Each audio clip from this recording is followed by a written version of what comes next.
Hello students, आज हम class 9 mathematics के chapter 15.2 area and perimeter of triangle and quadrilateral इसके क्वेश्चंस को जो है हल करेंगे। ठीक है, तो आप लोग टेक्स्ट बुक को अपने पास रखिए ताकि क्वेश्चन को देखने में सुविधा हो। तो सबसे पहले हम क्वेश्चन को देखते हैं। क्वेश्चन नंबर 2 से हम स्टार्ट कर रहे हैं। तो देखिए क्वेश्चन नंबर 2 क्या कहता है। क्वेश्चन नंबर 2 कहता है किसी समबाहु त्रिभुज की परिसीमा 48 सेंटीमीटर हो तो इसका क्षेत्रफल ज्ञात कर लिखें। तो देखिए एक समबाहु त्रिभुज है जिसकी परिसीमा बताया गया है 48 सेंटीमीटर। ओके, तो देखते हैं। देखिए मैंने एक समबाहु त्रिभुज का जो है चित्र बनाया है और इसकी हम लोग मैंने इसके एक एक भुजा को a इकाई या a सेंटीमीटर मान लिया है। ठीक है, क्योंकि इसकी जो परिसीमा है वो कितनी दी हुई है 48 सेंटीमीटर, तो इसलिए एक एक भुजा जो है मैंने इसको a सेंटीमीटर माना है। तो चूंकि ये समबाहु त्रिभुज है तो ये a सेंटीमीटर होगा, तो ये भी a सेंटीमीटर और BC भी a सेंटीमीटर। ओके, अब प्रश्नानुसार समबाहु त्रिभुज की परिसीमा बराबर है 48, ये प्रश्न में दिया है। तो विच इम्प्लाई, अब परिसीमा मतलब क्या होता है, तीनों भुजाओं का योगफल। त्रिभुज की परिसीमा मतलब तीनों भुजाओं का योगफल। तो इसीलिए तीनों भुजाएं चूंकि a सेंटीमीटर है इसीलिए a प्लस a तीनों भुजाओं को जोड़ दिए तो इतना बराबर 48 उतर गया। विच इम्प्लाई a प्लस a मतलब 3a। ठीक है, 1a plus 1a plus 1a बराबर 3a बराबर 48। तो यहाँ से a का वैल्यू आता है 48/3, तो 3 से कट जाएगा 16 बार में, 16 × 48 बराबर 16। तो a का मान आ गया 16। तो a क्या था, a था एक भुजा की लंबाई, अर्थात प्रत्येक भुजा की लंबाई, क्योंकि समबाहु त्रिभुज है तो इसीलिए एक भुजा की लंबाई या प्रत्येक भुजा की लंबाई बराबर हो गया 16 सेंटीमीटर। ठीक है, अच्छा अब हम जानते हैं कि समबाहु त्रिभुज के क्षेत्रफल का फॉर्मूला क्या होता है, √3/4 इंटू भुजा का स्क्वायर। तो a चूंकि यहाँ पे भुजा a है तो a स्क्वायर, तो √3/4 इंटू a स्क्वायर मतलब 16 का स्क्वायर, क्योंकि a का मान कितना है, a का मान आया है 16, तो a की जगह में 16 पुट कर देंगे तो 16 का स्क्वायर बराबर √3/4 इंटू 16 का स्क्वायर मतलब 16 गुना 16। ठीक है, अब इसको काटेंगे तो 4 चौके 16 हो गया, तो अब 16 चौके 64 हो गया, 64√3 इतना। अभी क्षेत्रफल है और भुजाएं जो है सेंटीमीटर में है, तो क्षेत्रफल क्या चीज़ में आ जाएगा, वर्ग सेंटीमीटर में। ठीक है, इस चीज़ को हमेशा ख्याल रखिएगा। जैसे परिसीमा जो है वो सेंटीमीटर में रहता है, देखिए परिसीमा सेंटीमीटर में, भुजा भी सेंटीमीटर या मीटर ये सब में, लेकिन जब क्षेत्रफल निकालेंगे तो हमेशा वर्ग हो जाता है, राइट। तो हमेशा क्षेत्रफल का जो इकाई है वो वर्ग में होता है, तो ये वर्ग सेंटीमीटर, चूँकि भुजा सेंटीमीटर में है तो क्षेत्रफल वर्ग सेंटीमीटर, ये आंसर। ठीक है, अब बढ़ते हैं हम लोग नेक्स्ट क्वेश्चन की तरफ। तो नेक्स्ट क्वेश्चन है, देखिए टेक्स्ट बुक में क्वेश्चन नंबर 5 में देखिए, यदि किसी समद्विबाहु त्रिभुज की आधार भुजा की लंबाई 12 सेंटीमीटर, समान भुजाओं में से प्रत्येक भुजा की लंबाई 10 सेंटीमीटर हो तो इस समद्विबाहु त्रिभुज का क्षेत्रफल ज्ञात कर लिखें। ठीक है, तो क्या कहता है, देखिए एक समद्विबाहु त्रिभुज है क्वेश्चन नंबर 5 में। तो एक समद्विबाहु त्रिभुज का चित्र बना लिया है मैंने। समद्विबाहु का मतलब जिसकी दो भुजाएं बराबर होती हैं, तो एक समद्विबाहु त्रिभुज का चित्र बनाया है। और प्रश्न कहता है कि समान भुजाओं में जो भुजाएं समान हैं उनमें से प्रत्येक की लंबाई है 10 सेंटीमीटर। तो ये दोनों समान भुजाएं हैं तो इनकी लंबाई है 10 सेंटीमीटर। ठीक है, अच्छा अब कहता है आधार भुजा की लंबाई है 12 सेंटीमीटर। जो आधार मतलब नीचे में जिस भुजा पे त्रिभुज टिका हुआ होता है उसको आधार भुजा कहते हैं। तो BC का लंबाई कितना है, BC का लंबाई है 12 सेंटीमीटर। ठीक है, ये दिया गया है। अच्छा और क्या बोला गया है, और तो बोला गया है कि इस त्रिभुज का, समद्विबाहु त्रिभुज का क्षेत्रफल ज्ञात कर लिखे। ठीक है, तो अर्थात तीनों भुजाओं की जो है लंबाई दी हुई है, तो हम लोगों को क्या करना है, क्षेत्रफल ज्ञात करना है। ओके, तो देखिए हम क्या लिखते हैं। सबसे पहले माना त्रिभुज ABC में, ये जो त्रिभुज मैंने बनाया है समद्विबाहु त्रिभुज, इसमें AB बराबर AC बराबर 10 सेंटीमीटर, तो AB बराबर AC बराबर 10। ये किताब ये क्वेश्चन में दिया हुआ है कि 10 है। माना बिंदु A से BC भुजा पर एक AP लंब खींचा गया।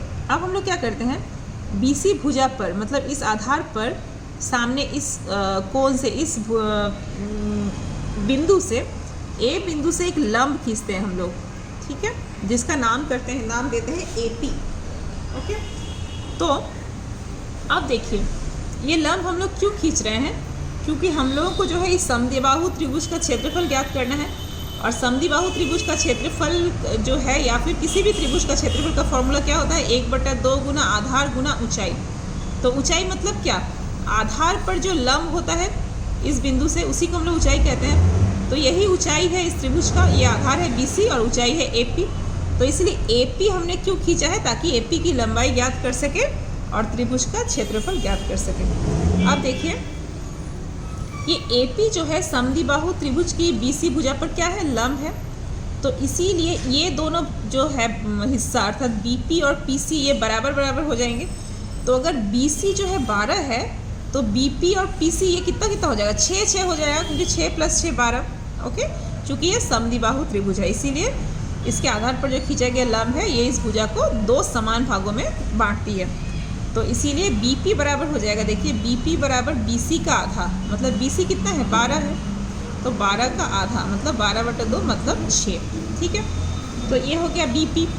अब क्या करते हैं, देखिए जैसे ही BP का लंबाई निकल गया, BP हो गया 6 सेंटीमीटर, जैसे ही निकल गया, अब हम लोग इस समकोण त्रिभुज में हम लोग AP का लंबाई निकाल सकते हैं। कैसे, क्योंकि हम लोग जानते हैं किसी भी समकोण त्रिभुज में कर्ण का स्क्वायर, कर्ण किसको बोलते हैं, किसी भी समकोण त्रिभुज में समकोण के सामने वाली भुजा को हम लोग बोलते हैं कर्ण। तो इस त्रिभुज में APB में इस समकोण के सामने वाला भुजा कौन सा है, AB कर्ण है, आधार है BP और लंब कौन सा है, AP।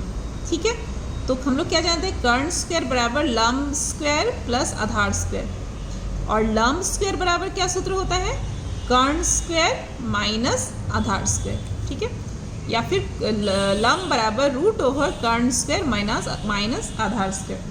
तो हम लोग इस त्रिभुज से ABP से हम लोग क्या करें, AP का लंबाई जो है निकाल लेंगे। ठीक है, पाइथागोरस के सूत्र से। तो इसीलिए AP बराबर हो जाएगा √ओवर कर्ण स्क्वायर मतलब 10 का स्क्वायर, कर्ण 10 है, माइनस आधार है 6 तो 6 का स्क्वायर। अब √ओवर 10 का स्क्वायर मतलब 100 माइनस 6 × 36, तो 100 से 36 माइनस हो जाएगा, कितना हो जाएगा, 64 का रूट निकालेंगे तो आ जाएगा 8। तो ये आ गया सेंटीमीटर में, क्योंकि देखिए सब सेंटीमीटर में दिया है तो ये भी सेंटीमीटर में आ गया। तो इसीलिए त्रिभुज ABC का क्षेत्रफल बराबर हो जाएगा, कितना हो जाएगा, मैंने पहले ही बताया कि त्रिभुज का क्षेत्रफल का फॉर्मूला 1/2 गुना आधार गुना ऊंचाई।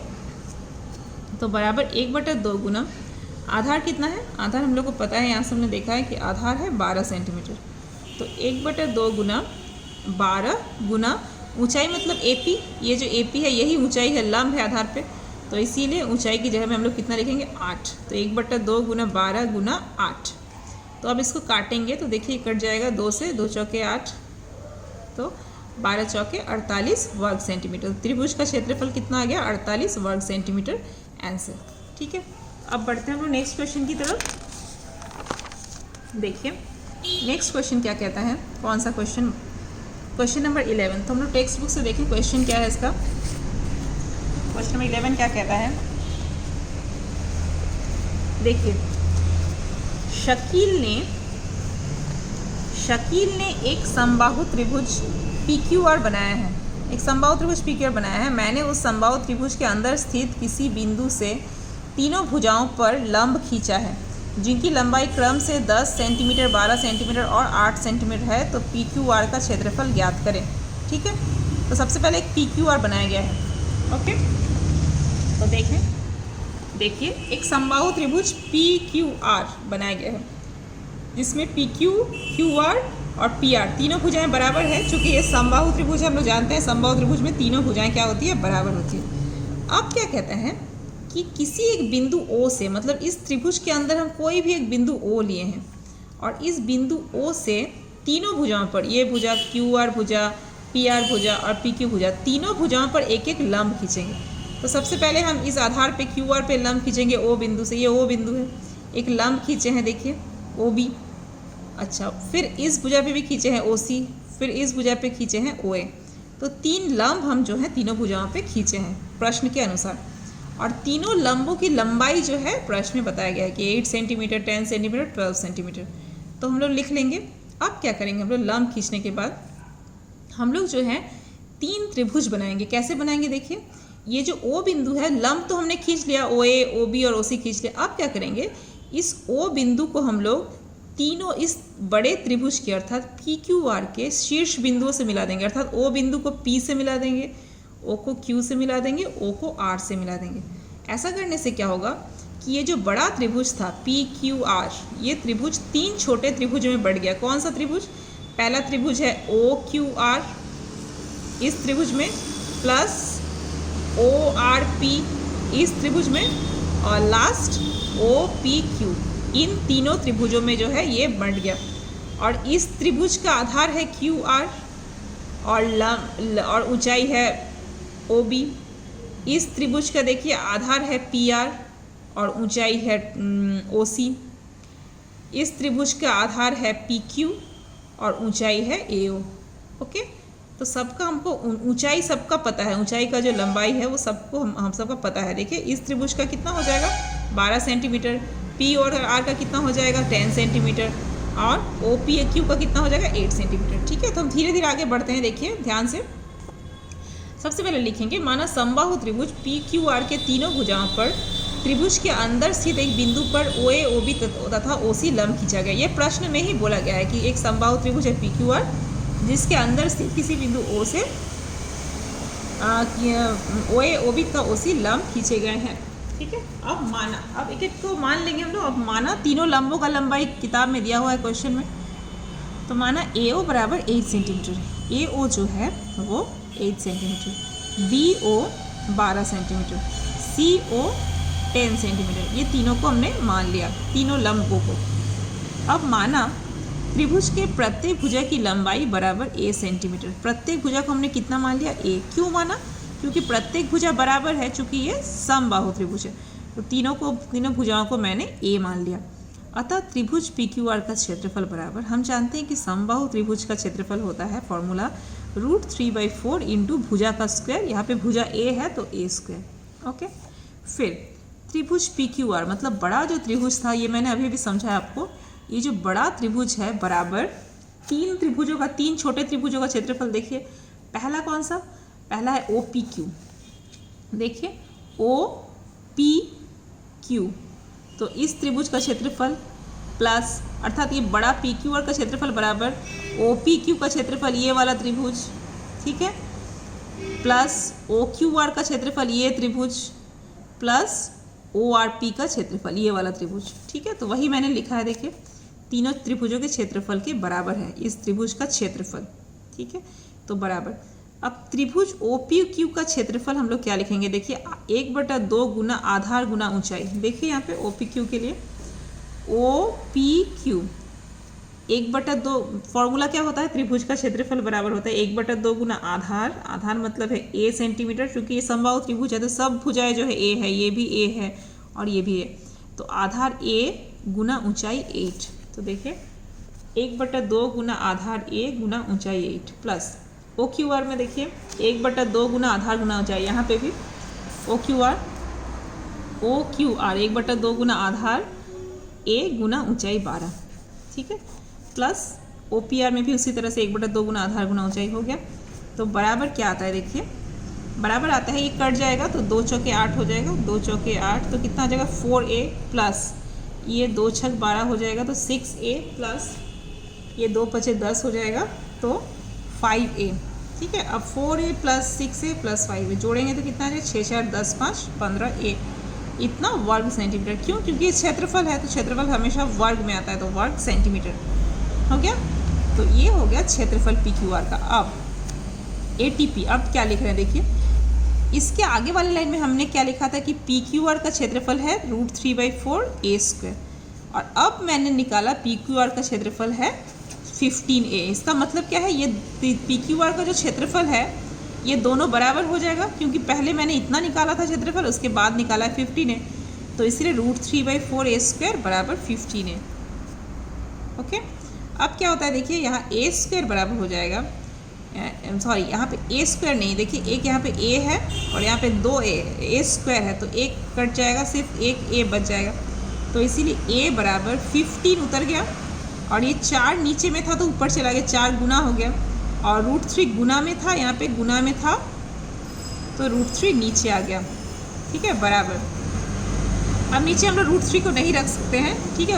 हर में, किसी भी भिन्न के हर में हम लोग रूट नहीं रखते हैं, तो क्या करेंगे, रूट को हटाने के लिए हम लोग रूट 3 और रूट 3 से ऊपर नीचे गुना कर देंगे। देखिए, तो 15 गुना 4 बटा रूट 3 लिखने के बाद, ये उतारने के बाद हमने क्या किया, ऊपर में रूट 3 से और नीचे में भी रूट 3 से गुना कर दिया, ठीक है। तो क्या हो गया, देखिए 15 गुना 4 मतलब 15 चौके 60, रूट 3 आ गया। और यहाँ पे देखिए रूट 3 गुना रूट 3 मतलब कितना हो जाएगा, 3। अब 30 से ही कट जाएगा तो 20, तो इसीलिए 20 रूट 3 सेंटीमीटर, ए का मान आ गया 20 रूट 3 सेंटीमीटर। तो इसीलिए त्रिभुज का क्षेत्रफल बराबर 15a था। देखिए त्रिभुज का क्षेत्रफल मैंने कितना लिखा था, PQR का क्षेत्रफल बराबर 15a। तो a का मान बिठा देंगे, a का मान 20 रूट 3 आया है, तो 15a मतलब 15, a का मान है 20 रूट 3। अब 15 और 20 को गुना करेंगे तो 300 रूट 3 वर्ग सेंटीमीटर क्षेत्रफल है, इसीलिए वर्ग सेंटीमीटर। तो यही हो गया इसका आंसर, ठीक है। तो इस वीडियो में बस इतना ही, मिलते हैं नेक्स्ट वीडियो में, धन्यवाद।